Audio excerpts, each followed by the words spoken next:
más bien, me corrijo, el evolucionismo de Leslie White fue en los 20s, 30s, y ya después 30s, 50s, Julian Stewart, pero sí tuvieron comunicaciones. Entonces, Leslie White, con esta preocupación de las capacidades eh, destructivas, y obviamente en el contexto estadounidense de los 20s, 30s, donde el marxismo era totalmente quemado, él realiza una interpretación materialista del marxismo que estaba en boga en Europa para poder hablar de este neoevolucionismo, es decir, las sociedades eh, cambian, evolucionan en la medida en que sus herramientas o tecnología tienen la capacidad mayor o menor de sintetizar energía y volverla desarrollo social. Es ahí el secreto de este neoevolucionismo energético. La energía la veía en tanto los instrumentos tecnológicos de las sociedades, y quien tuviera instrumentos más eficaces tenía, por tanto, un mayor desarrollo social y, por lo tanto, una mayor complejización cultural. Y esto también nos involucraba en una dimensión en donde cada sociedad tiene las herramientas de su propia evolución y no que hay una sola línea de evolución hacia las cúspides civilizatoria europea, ¿no? Estas, estas escuelas, tanto de la ecología cultural como del evolucionismo, tuvieron mucho impacto.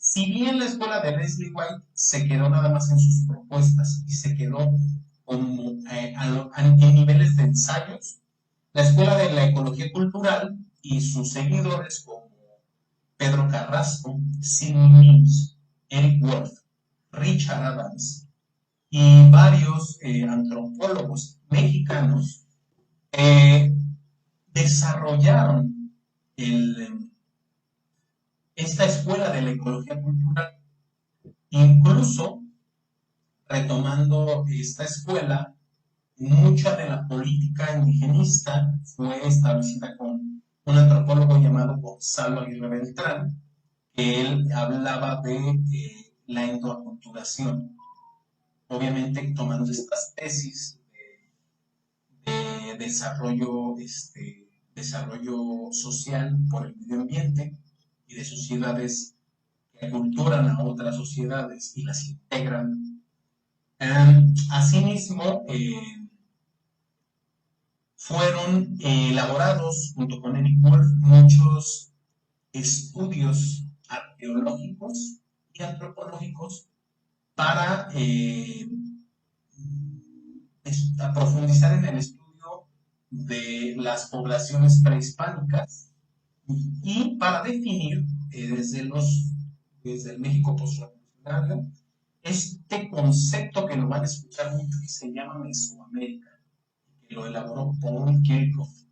Este concepto en México llevó a todo el desarrollo de una propuesta, un paradigma, una comunidad científica mesoamericanista, centrada en observar, en analizar y proponer el estudio de la cultura vista como un conjunto de ideas que han tenido una continuidad histórica y sociocultural desde los pueblos prehispánicos hasta la actualidad.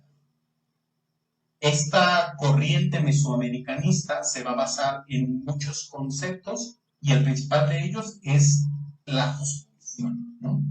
Pero bueno, no voy a adentrar en eso, nada más quiero dejar en claro de que esta escuela de la ecología cultural es una de las principales influencias para la creación del concepto de Mesoamérica y para la construcción de los estudios dentro de esta perspectiva que Andrés Medina menciona como una comunidad científica, una de las dos principales, y ahorita les voy a mencionar la segunda.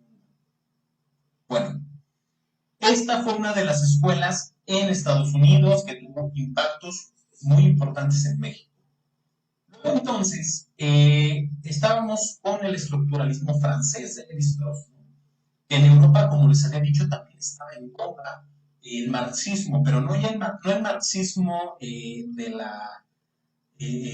Marx, el marxismo que también estaba asociado al evolucionismo decimonónico, sino ya de un marxismo políticamente situado y académicamente bastante desarrollado, que hablaba de que había que integrar la estructura antropológica. Entonces, hubo un involucramiento entre el estructuralismo francés de Lévi-Strauss y el marxismo en su vertiente crítica para consolidar la escuela de la antropología económica y su perspectiva teórica, que era el marxismo estructural. Esta antropología económica se basó en una teoría de los modos de producción, es decir, de un conjunto de condiciones materiales de existencia y relaciones de producción que van a articularse, uno de producción, por ejemplo, esclavista, con uno campesino y uno capitalista, en un momento histórico específico. Eso lo van a llamar muchos autores la formación económico-social, el concepto también retomado de los trabajos de Marx. Entonces, el estructuralismo marxista francés tuvo mucha incidencia en la escuela de la antropología económica, específicamente con antropólogos como Maurice Baudelaire, Claude Meillasson y Pierre-Philippe Rey. Ellos realizaron un conjunto de estudios sobre las sociedades primitivas. Es importante decir que todavía estos antropólogos tenían mucho el concepto de sociedad primitiva como principal sujeto de estudio, ¿no? Entonces ellos así se iban al desierto de Kalahari, se iban a Brasil, se iban a ver a Nostrovia todavía, iban a las sociedades que ellos consideraban primitivas, obviamente desde esta visión colonialista, para poder investigar ese otro que se había construido tras muchas décadas de epistemología occidental. Sin embargo, no demerita las proposiciones teóricas a las que llegaron. Personalmente, a mí me gusta mucho la antropología económica porque ayuda a consolidar el entendimiento de la antropología, de las bases de la reflexión antropológica en una de las dimensiones sociales más importantes, que es la economía. Y bueno, como parte de esta escuela de pensamiento francés, en la antropología, también hubo una vertiente de estudios político-antropológicos que empezaron con Georges Balandier. Bueno, no empezaron con él fue uno de los principales exponentes. Y la función de la representación. Para enmarcar la antropología política hay que tomar, por un lado, la escuela francesa, con Georges Balandier, pero también a la escuela de la antropología social inglesa, específicamente con Max Gluckman y con Edmund Leach. Max Gluckman hizo su investigación y así hecho casi todo su trabajo en África, y como recordamos, para Inglaterra, África es su principal fuente, no solamente de riqueza colonial, sino también de conocimiento para poder administrar esa riqueza. Por tanto, Max Gluckman apunta sus estudios ya no en las vertientes teóricas entre estructura y función, sino ya más bien aplicada ese estructural funcionalismo, porque Max Gluckman estudió con Philip Brown para proponer un estudio de antropología política situada en el conflicto como concepto para identificar la dinámica social con base en un conjunto de disputas políticas ubicadas en la estructura y no realmente de pleitos superficiales. El concepto de conflicto es de tipo estructural. y por tanto es más duradero que una simple disputa. Y también involucra la vertiente de que la política es también una práctica ritualizada y observamos los rituales de inversión o los rituales de rebelión de las poblaciones africanas como performatividades, como actuaciones políticas que también nos hablan de un sistema muy específico y del conflicto, claro está. Por otro lado, Edmund Leach, quien hace un estudio político en los pueblos de Birmania, nos retoma todavía más la versión estructural funcionalista situada en el parentesco. El parentesco como forma de entender la dinámica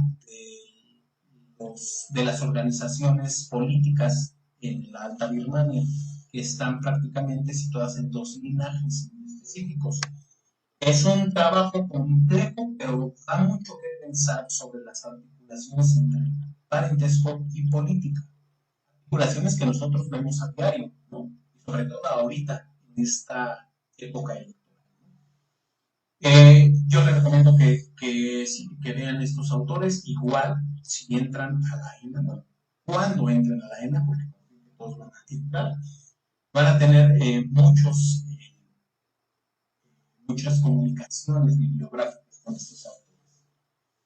Y bueno, estos rituales de inversión, trayendo otra vez a Max Gluckman, también vistos como ritos de paso, es decir, ceremonias definitorias del paso de una etapa de vida a la otra. Estos son los ritos de paso, muy grandes pasos. Y bueno, vemos que la antropología política sí nos habla de sistemas políticos, pero también nos habla de prácticas culturales, nos habla de conflicto.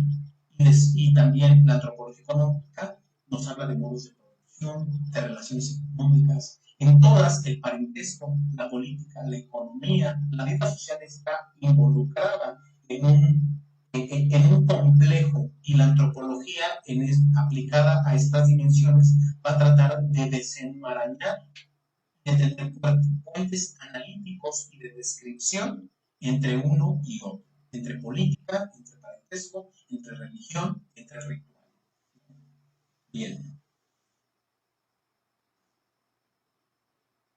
Entonces, esto estamos hablando de los 40 a los 60.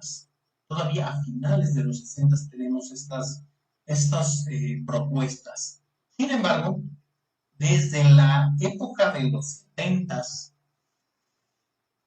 hasta finales de los 80 empezamos a ver perspectivas políticamente situadas, como por ejemplo que ya habíamos visto en México y la ruptura después del 68 con antropólogos mexicanos.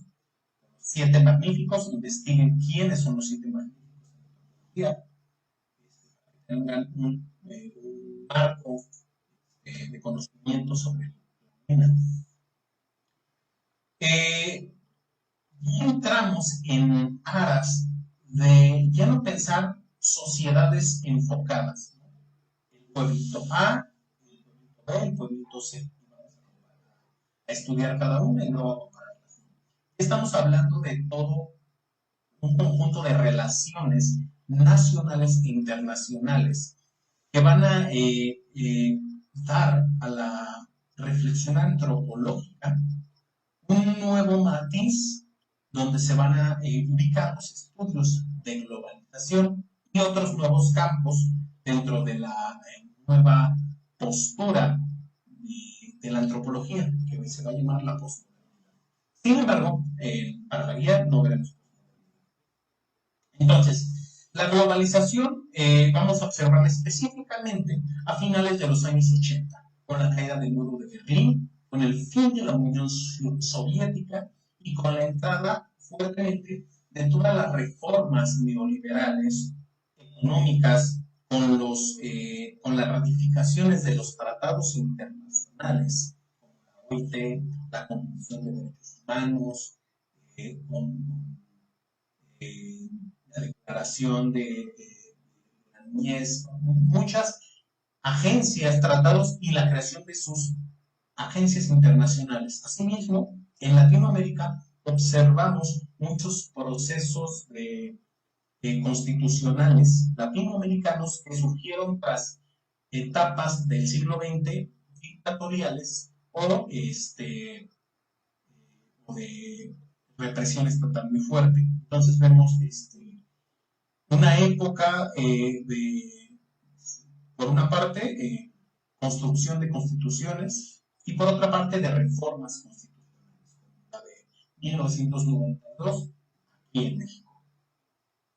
Entonces, los estudios de globalización, de acuerdo con la propuesta del 95 de Godelier, que ya considero un poco atrasada, va a estar conformado por 4 características de identificación. En principio, la economía mundo capitalista, es decir, ya el mundo no va a estar situado por una u otra economía con formas económicas muy distintas. Todavía existe, pero va a existir una economía que va a poder literalmente abarcar el planeta en un conjunto de relaciones comunitarias, locales, nacionales e internacionales. Como segunda característica es la producción industrial en masa, producción por excelencia del régimen capitalista. Una tercera característica son los regímenes políticos pluripartidistas, la consideración ya no de un partido único que gobierne un Estado, sino ya de la entrada de varios partidos y organizaciones políticas. Y por cuarta, la visión de los derechos humanos como un nuevo enclave, un nuevo esquema moral que va a sustituir al esquema eclesiástico de la religión católica.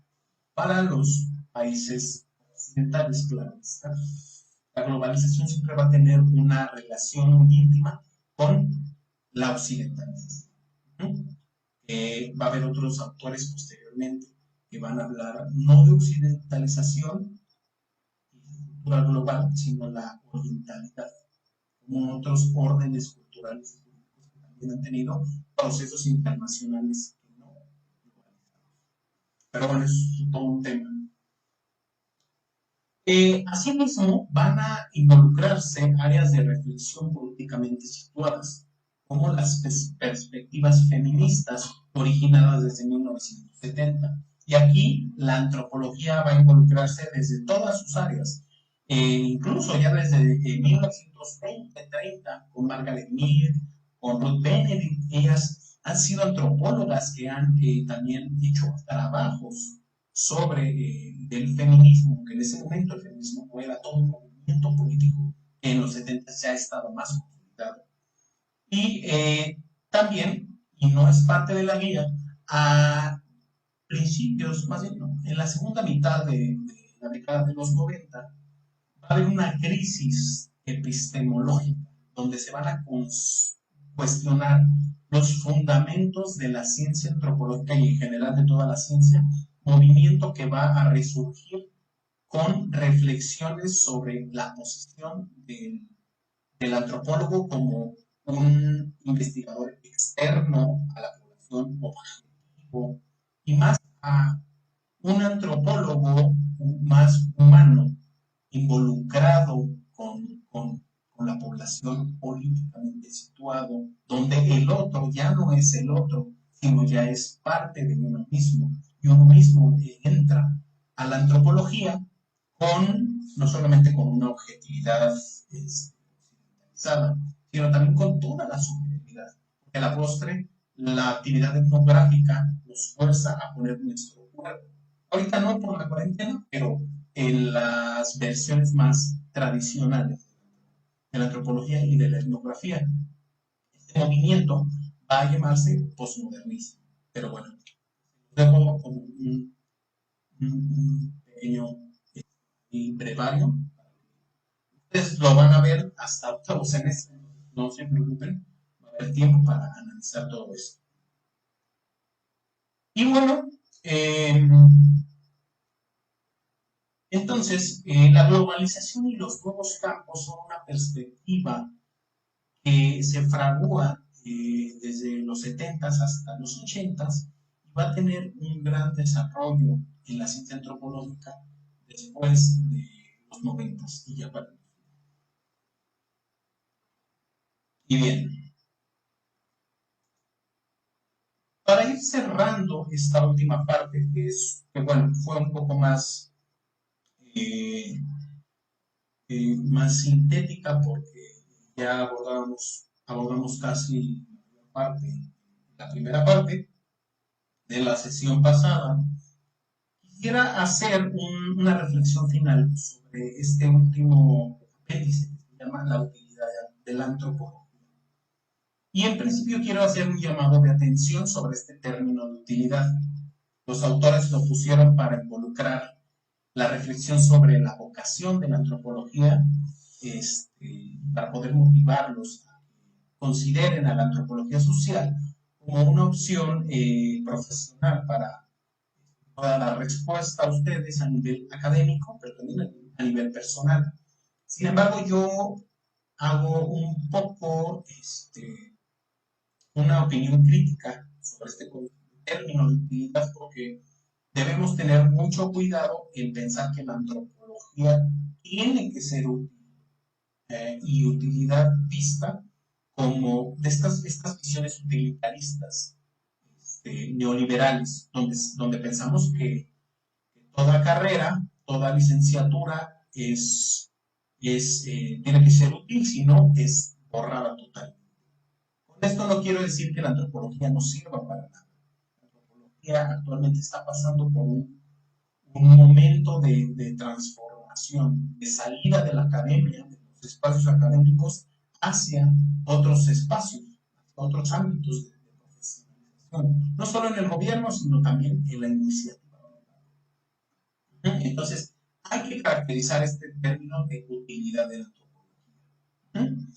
De acuerdo con el contenido de este apartado, el abordaje es repensarnos como antropólogos que vamos a tratar de entender a un otro. Pero ¿quién es ese otro? Ese otro actualmente ya no es una población indígena, ya no es un barrio marginado, ya no es solamente una familia que vive bien metida en la sierra. Actualmente ya el otro es nuestra propia familia, son las empresas, las industrias, son los partidos políticos. Es decir, todo aquello que puede ser extrañado como sujeto de estudio del objeto y que pueda ser estudiado. Actualmente ese otro ya no se conforma con nuestra apreciación que vamos a escribir en una tesis, en un estudio, en un dictamen. Actualmente ese otro te interpela por lo que escribiste, te pregunta a ti qué estás en esa población, qué estás haciendo. Puede llegar incluso a contrariar tus propios eh, supuestos teóricos y personales, porque nosotros llegamos con una predisposición de estudio, pero cuidado que nos estudien a nosotros, porque eso es un orgullo. Actualmente esa barrera ya se está difuminando. El otro, el que construyeron con otro y el antropólogo empiezan a articularse en entendimientos interculturales y en proposiciones teóricas que no solo van a venir de nosotros, van a venir de los otros. Entonces, para llegar a esta reflexión tan profunda y no tan humanística, humanizada, el objeto de estudio, hay que tener una vocación y una condición antropológica, como una formación integral y humanística del antropólogo. El antropólogo, el estudiante, empiece a formarse empáticamente y políticamente. El estudiante de antropología empiece a cuestionar los principios de su misma realidad, de cómo observa las cosas, de cómo ve a la gente, de cómo interactúa con sus compañeros, con gente que no conoces, eh, de saberse con el otro y no aisladamente. También de tener gran, eh, un gran abordaje muy empático ante la crisis. No hablo de la crisis económica o crisis profesional, cuestiones que están dentro del gremio académico, del gremio antropológico, sino también crisis o rupturas culturales que si entran y están interesados realmente en entrarle a las ciencias antropológicas, esa va a ser una constante, la ruptura cultural que no es nada negativo, sino que nos da a nosotros las herramientas de reflexión personal y profesional para poder abordar al otro como nosotros y entendernos en un ámbito de comunicación coincidente. El antropólogo establece puentes más que fragmentos y entendimientos que el doctor puede reflexionar con la persona que no está instruida, pero igual su conocimiento tiene la misma validez. Bien, entonces, ¿utilidad para qué? Utilidad porque esto es con lo que yo terminaría con esta reflexión. Todo este conocimiento, todas estas propuestas en escuelas antropológicas que hemos visto durante 2 sesiones, nos hablan de que, bueno, la antropología surgió y se desarrolló por cuestiones políticas y económicas, pero depende de nosotros como profesionales el darle el rumbo en coordinación con las poblaciones y los estudiados de esta antropología. Y ya no solamente se queda en la academia, sino sale y es aprendida, apropiada por él. Les agradezco mucho por su atención y bueno, estaré durante todo el fin de semana atendiendo sus mensajes, comentarios, dudas, interpelaciones, lo que ustedes gusten compartir y yo estaré comentándoles ya sea en un texto o mediante un audio, como ustedes les haga se les haga más cómodo. Les agradezco mucho y que tengan un muy buen proceso de aprendizaje y espero poder conocerlos ya estando en la Escuela Nacional de Antropología e Historia. Gracias.